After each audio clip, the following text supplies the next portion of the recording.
калган жана Ширин деген эме үйдө жумуштардын баарын кылбайт, кылса да чааган. Окууда эле жүрө берет, окусуна пайда чыксачы. Ширинби? Ширин жакшы эле кыз го. Дайыма жумуштун баарын өзү кылат.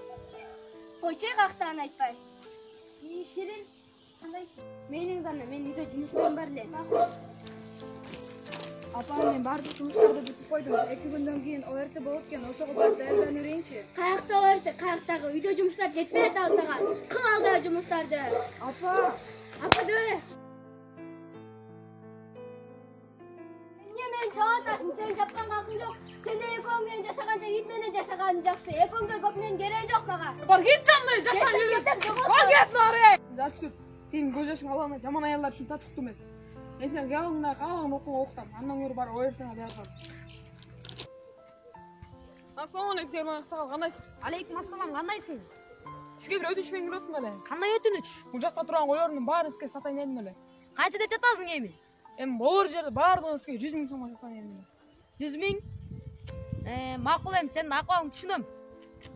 Макул, алайын. Эмнеге алып жатасың? Сатып жатасың? Кызымдын кыялындагы окууга окутайын дедим эле. Кыял ишкас. Атаке. Сенсиңби? Ооба ата.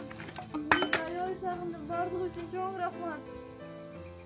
Кызым, окууларың баары жакшыбы? Мени уят кылган жоксуңбу? Ооба ата, баары жакшы. Сиздин жардамыңыз менен шаардагы эң жакшы университетте окуп жатамын. Сизге чоң рахмат бардыгы үчүн. Бардыгы тынчым кызым.